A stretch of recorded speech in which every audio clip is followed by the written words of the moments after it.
What's up, everybody? My name is Sho, and I'm just going to switch off these bird sounds that are in the background. Okay, now we're here to talk about Lewis Capaldi. What an incredible singer this man is. And I was just watching his Glastonbury performance. I think many of you might have watched this, where in the middle of this Glastonbury performance, one of his most popular songs, his body is just starting to just tick like this. And seemingly uncontrollable. There's not much really that he can do about it. And he's trying to sing, but he can't because the Tourette's is flaring up. His ticking is flaring up. And I thought this was so beautiful when I watched this for the first time last summer. And you can see it touches me to have that many people in front of you singing back a song that you perform because you are struggling in that moment with your own mental health, to be so supported and loved by your fans. What a beautiful experience that man just had in support of the pain that he's in. So I'm going to share a few thoughts about Lewis and his journey with tics and Tourette's from what I've seen online. I don't know what it's like to be Lewis in such a position of power and responsibility and expression and a pop star, right? Few of us can really understand what that level of influence is or what it might be like being there. But I can share from my experience some reflections about what I've seen in Lewis, given the work that I do with people with tics and Tourette's for 5 years or so. And there's a few things that stand out. When he said he's taken Botox injections into his shoulder, I'm like, are you kidding me? Like, it's nuts. It's like absolutely nuts what the medical industry tells people to do. It was like, oh, it worked for a while. Yeah, like literally you're numbing, you're poisoning the muscles around here to stop it from knowing how to move. It's the most harshest, absurd way to temporarily stop the movement. It's like you're creating a barrier, a block to temporarily stop. But you have to keep taking the injections. It doesn't actually get to the root cause of the issue. I've had so many conversations with people who have tried Botox in the past and said, oh yeah, well, it kind of helped a little bit, but not really. And it didn't solve it. And I'm still looking. That's why I'm talking to you. So this is, again, this is an example of our Western medical system. Everything is very short-term fix type attitude, not like, let's get to the root and solve this and heal this completely, please. Let's do that.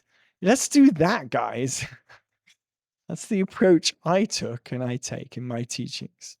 So Botox is the first thing that I want to mention here. There's a part in his documentary where he talks about not wanting to address his symptoms. This is a man who's on stage in front of tens of thousands of people, and he doesn't want to look at himself. This is a man who is at the peak of his career, has millions and millions of followers, and he doesn't want to or didn't want to address his own mental health. He's like, this thing is going on, but I don't want to deal with it. And that is very common when it comes to our mental and emotional well-being. It's like, well, life just carries on. I'm just going to keep doing the things that I've been doing because it's comfortable, it's safe, right? It's comfortable and it's safe. And I know that so it's safe. So I'm just going to keep doing the same thing. If I have to turn over rocks and look at stuff, life gets difficult, doesn't it? Because things change. You got to feel emotions. You got to figure things out and shift the way you do life, change your habits, change your attitude. So this kind of stuff is real. When we start growing, we got to look at our shadow, right? Those of us that tic or have Tourette's, it's a big red flashing blinking obvious shadow. And still then most of us don't want to deal with it or do anything about it, and we're like, oh, we'll just carry on with it's fine. It's fine, it's going to be okay, it's fine. It's not a problem. I can't do anything about it anyway because the doctors tell me there's nothing to do about it anyway, so there's no point. I must just live with it. I call BS on that. I just say, I say to people that are living with this condition and not doing anything about it, I say that how do I say this gently and lovingly? Part of me wants to say, well, it's just lazy. There's plenty of education out there. There's plenty of ways to look after yourself. Start caring for yourself. That's what I want to say. I want to shake people up and go, look what's happening to your body. Start taking care of yourself. Come on. Like, that's what I want to do to people. Come, look, something isn't right. Your body's moving by itself. Going to job tomorrow is nowhere near as important as now looking after your well-being. And yet most people who have this condition are living in somewhat of survival mode. So they think they have to go do the things to get the money to feel safe and all this kind of stuff, right? So it's psychological, right? And physical and emotional and mental. And it's this intertwined pot of reconfiguration that we can do to change the operating system you're working from, right? Anyway, slight rant. But in this documentary, his dad talks about how he wanted his son to look at what's going on, son, and he didn't want to look at it, right? So the lesson we could take from here is to listen to those that are around us, listen to those that have our interests at heart and are trying to offer encouragement, support, love, guidance, hints, and new perspectives, and we can start seeing then. So one of the comments that he's made was about being, as I'm touching my nose, was about being on cocaine. Like, he'd rather tell people about Tourette's than people thinking about he's on cocaine. And this is a very common one, not the comments about cocaine, but the comments about the fact that we worry about what other people think of us. Those of us that tick, it's a big discussion point more often than not with my clients. It's like, it's like, what are they going to say? What are they going to do? Are they looking at me or not? Like, and this kind of need to be hyper vigilant in the world around us to make sure that nobody's looking at us. Caring what other people think is really, really important. That's a very common theme that I see again and again and again with people with this condition. And this is just an example of that expression. You could say maybe it's just the world we live in. Like, it's a very showy world on social media these days, right? It matters what other people think of us. Freedom comes, though, like not caring what other people think of us. And certainly my journey of healing this condition for me has been caring less and less and less and less and less about what other people think of me. Like, doesn't matter. Doesn't matter now. Not perfectly doesn't matter. It still matters a little bit, but compared with where I was 5 years ago, 10 years ago, totally different ballgame. So that's something else I want to share there. This perspective on, hypervigilance and worrying about what other people think, and choosing the lesser of two evils, right? You know, either people are going to think I'm on cocaine, or people are going to think I have Tourette's. And so he voted for Tourette's, and now he says he's like the poster boy to some extent for Tourette's. And yeah, what I do find beautiful is that after the Glastonbury performance last summer, he decided to take a break and step out of the concert stuff for a while. I don't know if he's back again this year. I haven't actually double checked more recently, but I'm really happy that he managed to see himself with that much love going towards him during Glastonbury. It doesn't surprise me that he got the wake-up call there and then to go, oh, maybe I need to do something about it, right? Instead of just powering through and powering on, which is what that industry demands, he's actually gone, no, I need to stop. I need to stop. And that is something which that is something which I think a lot of people with tics and Tourette's around the world right now, and those of you who are watching this right now, maybe haven't given yourself the opportunity of and for. Stop. How can you find a way to stop and just absolutely give yourself the time that you need and deserve to care for yourself? What ways can you make that happen? What questions can you ask your family and community around you to support you? What can you do in order to have a break from the way it's been for so long? right? What class can you do differently to care for your body? What new habit can you create in your life in order to care for your mental health and your mindfulness in everyday life? Right? These are the types of questions that we need to be asking and exploring and talking about if we want to improve and grow and not just succumb to the belief that we got to live with it forever, which is mostly what the medical system propagates, that message, which sucks and is not true. So one of the comments that he made was, "It looks a lot worse than it is," which made me smile because I know that it looks a lot worse than it is. This is downplaying, right? Downplaying what's going on. You see this? It looks a lot worse than it is. Right? This is downplaying. Your body is in such a stressed, frightened, fearful state. It's moving by its freaking self. Oh, it looks a lot worse than it is. Like this is an example of what we do. Ah, don't worry about me. Ah, don't worry about it. I'm fine. You're not fine. Start exploring, healing, knowing, feeling, learning, growing, discovering yourself. Right? This is so important. And we can tell ourselves, "No, I'm okay. I'm okay. I'm okay. I'm okay." We can just rise above it. "I'm okay. I'm okay, everyone. I'm okay." No, like, look at your body, you're not. And I'm speaking from my perspective because I know what it was like that. I just got on with it for years in London, and my body's like ticking like this, like stressed out of my mind. And like when I look back now, it was clearly obvious I was stressed, but during that moment when I was there, I didn't realize it was stress. I didn't know it was stress because all I knew was stress. All I knew was anxiety. So I hadn't actually experienced life without that level of stress and anxiety to know that there was something else. Can you imagine?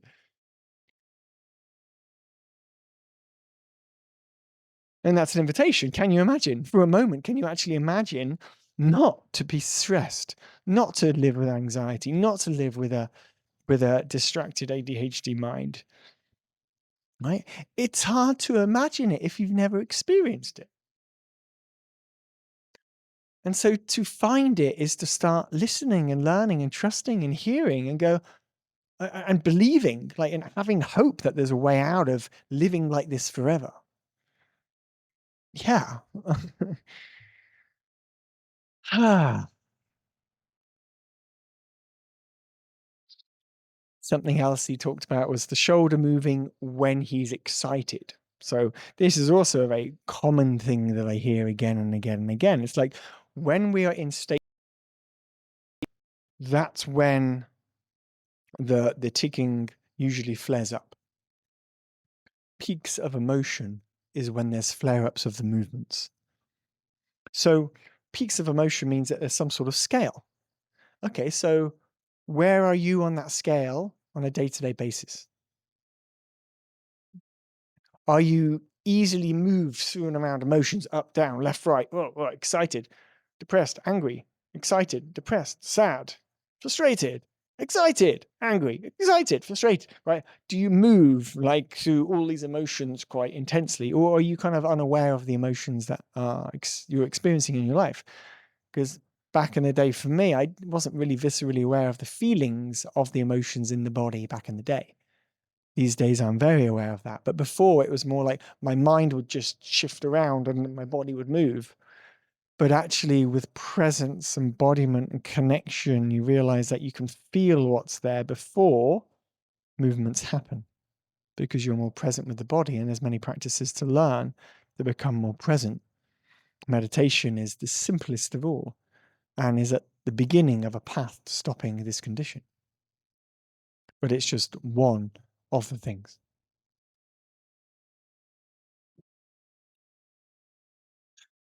So something else he mentioned was about medication affecting his libido. Of course. Of course. The amount of medication being pumped into our young people today is absurd. We're poisoning a whole generation. But nobody knows where else to turn. We go to the medical professionals for help, right? But they know how to fix things, not actually how to help you be well. They know how to put a band-aid over. They don't know how to heal. They're different things. One of the most revelatory years of my life was when I realized there was a difference between healing and curing, right? The illusion of the quick fix cure thing versus natural, holistic, aware, connection, healing, balancing the being. Right? They're two different things. And the medical industry is a paid for industry that you anyway, I don't need to go into it anymore. You know my perspective on it. You've heard me again and again. But I'm bringing it up because like this man is on medication in order to keep doing what he's doing. And yeah, there's all sorts of side effects. One of the side effects of these types of drugs is also movements of the body. Isn't that hilarious? You can look it up. These antipsychotics and other pills, like literally twitches and movements of the body can be a side effect to the drugs that you're giving for the tics. And like, the whole thing's absurd. And so his example, of course, is that he's clearly noticed how it's affected his libido and his sex life and his ability to orgasm, right?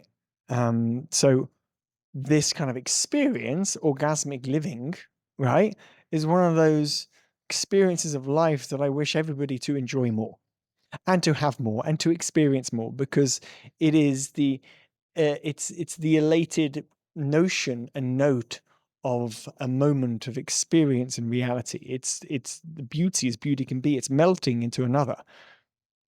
And yet that's not as important for him, right? Experiencing life like that isn't very important or as important because he's having to try and cure this other thing because he's not just looking after himself and getting to the root of what's really going on. So I wish this man, God, I dearly wish this man through to come out the other side and be the poster boy of a man who's healed this condition. And so he inspires millions of people to go, actually, I don't want to just live with this condition. I don't just want to manage this condition, but I want to stop this condition forever. That's what I wish for him. That's what I dearly wish for him. And if any of you know him, ask him to message me. Ask him to contact me. Ask him to get in touch because I would literally work with him for free for an entire year to support him to become well again. I would absolutely do that. I'll support him for free for a whole year to help him go from where he is to being well.